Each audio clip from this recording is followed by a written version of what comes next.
Quem é Deus é uma pergunta profundamente filosófica e teológica que tem sido debatida ao longo dos séculos por diversas religiões. No grego original, utilizado por Paulo, a palavra Deus é Theos, que era um dos termos abrangentes aplicados a qualquer um dos numerosos deuses adorados pelos antigos gregos e outros povos. No entanto, tanto o apóstolo Paulo quanto os outros escritores das escrituras gregas cristãs, assim como os tradutores judeus da Septuaginta, a primeira versão das escrituras hebraicas em grego, não hesitaram em usar esse termo em referência ao verdadeiro Deus. Em 1 Coríntios, capítulo 8, versículo 5 até o versículo 6, o apóstolo Paulo escreve o seguinte: Embora haja os que se chamem deuses, quer no céu, quer na terra, assim como há muitos deuses e muitos senhores, para nós há realmente um só Deus, o Pai. E é exatamente nesse verdadeiro Deus, o único Deus verdadeiro, de quem nós vamos falar nesse vídeo. E uma coisa que devemos saber é que é impossível explicar quem é Deus sem o auxílio das Escrituras. Por isso, segundo a Bíblia, nós vamos entender agora quem é Deus. Deus é amor. Ele sabe tudo o que você está passando e quer ajudar. Seu amor não se ganha nem se merece, é incondicional. Em 1 João, capítulo 4, versículo 10, Jesus respondeu e disse-lhe: Se tu conheces o dom de Deus, e quem é que te diz, dá-me de beber, e tu lhe pedirias, e ele te daria a água viva. Isso significa que o amor de Deus não depende de você. Ele te ama mesmo se você não acreditar que ele existe. E, obviamente, a vontade do Senhor é que você o ame de volta. Mas ninguém pode forçar outra pessoa a amá-lo. Isso seria uma imposição cruel. Deus decidiu nos amar e Ele também deu a você uma escolha, amá-lo ou não. Se você não escolher segui-lo nem amá-lo, Ele deixará você ir e seguir a sua vida sem Ele. Mas se você mudar de ideia, em Lucas, capítulo 15, versículo 20, Deus deixa claro que estará pronto para te receber de braços abertos, conforme vemos na parábola do filho pródigo. Deus é Espírito. Em 2 Coríntios 3, 17, explica que Deus não é material nem visível, mas podemos ter algum vislumbre do Senhor a partir do que lemos em Gênesis, capítulo 1, versículo 26, e lá diz o seguinte: que nós fomos feitos conforme a sua imagem e semelhança. Deus é trino. Deus é o único existente em três pessoas distintas e verdadeiras: Pai, Filho e Espírito Santo. Eles são iguais em poder e glória e os mesmos em substância e essência. Deus é santo. Deus é majestosamente santo. Em Isaías, capítulo 6, versículo 3, o profeta tem uma visão da glória de Deus no templo. Ele vê serafins ao redor de Deus, clamando: Santo, Santo, Santo.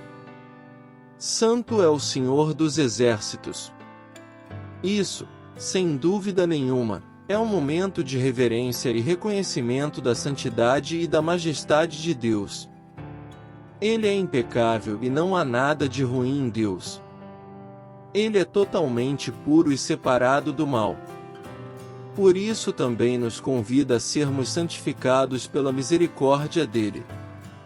Assim como é santo aquele que o chamou, sejam santos vocês também em tudo o que fizerem. Pois está escrito: sejam santos, porque eu sou santo. 1 Pedro, capítulo 1, versículo 15 ao 16. Deus tem personalidade. Ele ama, se alegra, fica triste, se ira. Deus é criativo, tem sentido de humor e imaginação. Nós fomos criados à imagem de Deus, tanto homem quanto mulher. Deus é infinito, ele sempre existiu e o seu tamanho é impossível de medir. Ele criou o tempo e o espaço e tudo que nele há e nunca estará limitado. É o Deus vivo. Deus é invisível, mas é real. Mas o Senhor é verdadeiramente Deus. Ele é o Deus vivo, o Rei eterno. Ao seu furor, treme a terra e as nações não podem suportar a sua indignação. Jeremias, capítulo 10, versículo 10. Ele não está inativo ou inoperante, mas vive e reina eternamente. Conforme está escrito em Hebreus, capítulo 10, versículo 31. Terrível coisas é cair nas mãos do Deus vivo. Este versículo destaca o temor e o respeito diante da grandeza e do poder de Deus. Ele nos lembra da seriedade das nossas ações e das consequências das nossas escolhas, enfatizando a importância de vivermos de acordo com os princípios divinos. Como não está limitado, ele consegue ver tudo o que aconteceu, está acontecendo e vai acontecer em simultâneo. A Bíblia é a revelação de Deus sobre quem Ele é, como Ele se manifesta e como Ele se relaciona com as pessoas. No primeiro livro da Bíblia, mais especificamente em Gênesis, capítulo 1, versículo 1 diz que no princípio Deus criou os céus e a terra. A declaração, no princípio criou Deus os céus e a terra, é importante porque, como foi dito, ela apresenta a Deus como o Criador eterno e transcendente. Logo, é dever do homem reconhecer e louvar a Deus como o Criador. Salmos 90, versículo 2, fala que antes que os montes nascessem e se formassem a terra e o mundo de eternidade em eternidade, Tu és Deus. E o fato é que quem negligencia essa verdade se torna indesculpável.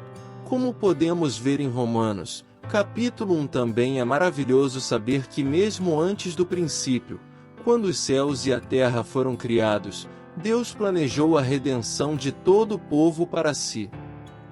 O apóstolo Paulo escreveu que Deus os escolheu antes da criação do mundo, para sermos santos e irrepreensíveis em sua presença, conforme está escrito em Efésios, capítulo 1, versículo 4. Mas a Bíblia simplesmente inicia dizendo que no princípio criou Deus os céus e a terra.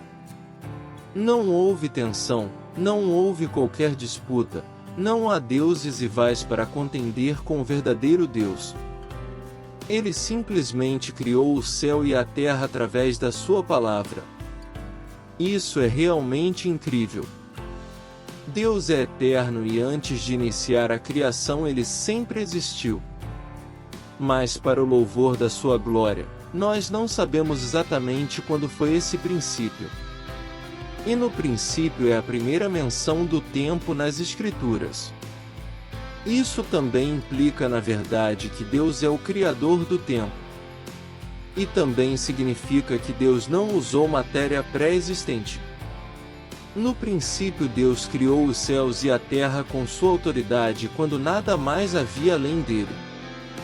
Deus é o Criador do universo, o Todo-Poderoso, o Alfa e o Ômega. Essa palavra significa que Deus está presente desde o início de tudo, Alfa, até o fim dos tempos, Ômega, sendo Ele o princípio e o fim de todas as coisas. Com certeza essa é uma forma de afirmar que Deus está acima do tempo e é eterno. Em Jeremias, capítulo 32, versículo 27, o Senhor diz: Eu sou o Senhor, o Deus de toda a humanidade. Há algo difícil demais para mim? Neste versículo Deus está falando com Jeremias, lembrando-lhe do seu poder e soberania sobre todas as coisas. Ele está garantindo a Jeremias que não há nada muito difícil ou impossível para ele fazer. Este versículo também destaca a onipotência e a capacidade de Deus de realizar o que ele deseja, mesmo quando as circunstâncias parecem desafiadoras.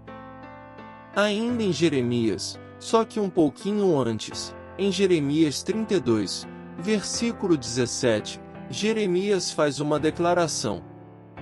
Ele agora afirma a soberania de Deus. Ele fala o seguinte: Deus é perfeito. Ele não falha, não erra, não faz coisas ruins e não muda. Nós mudamos com o tempo, temos novas experiências e mudamos também de opinião, mas Deus é constante na sua perfeição. Podemos sempre confiar nele, em Hebreus, capítulo 3, versículo 8. Em Provérbios, capítulo 15, versículo 3, diz que os olhos do Senhor estão em toda parte, observando atentamente os maus e bons. Em Isaías, capítulo 44, versículo 6, vemos o próprio Deus falando sobre quem ele é para o intermédio dos profetas. Diz o seguinte: o Rei de Israel, o seu Redentor, o Eterno dos Exércitos. Eu sou o primeiro, eu sou o último, além de mim não há Deus. Esse é o Deus que cremos, o Deus verdadeiro, o Elohim de Israel, o único Deus existente, o Criador dos céus e terra, que se tornou nosso Deus, por intermédio de Jesus. Ele veio para o que era seu, mas os seus não o receberam. Mas a todos os quantos o receberam, deu-lhe o direito de se tornarem filhos de Deus, ou seja, aos que creem no seu nome, os quais não nasceram do sangue, nem da vontade da carne, nem da vontade do homem, mas de Deus. João, capítulo 1, versículo 11 ao 13. Portanto, não há salvação em nenhum outro, pois em todo o universo não há outro nome, dado entre os seres humanos, pelo qual devamos ser salvos. Atos, capítulo 4, versículo 12. Como acabamos de ler, existe um nome pelo qual devamos ser salvos, e esse nome é o nome santo do Senhor Jesus. O intermédio dele é que nós voltamos a ter contato com Deus, pois ele mesmo afirma, em João, capítulo 14, versículo 6, que ele é o caminho, a verdade e a vida. Ninguém vem ao Pai, a não ser por ele. Essa é uma explanação detalhada e profunda sobre quem é Deus de acordo com as Escrituras cristãs. A mensagem central é sobre o amor incondicional de Deus, sua santidade, soberania e a necessidade de voltarmos a Ele por meio de Jesus Cristo. É um lembrete poderoso da importância da fé e da relação pessoal com Deus.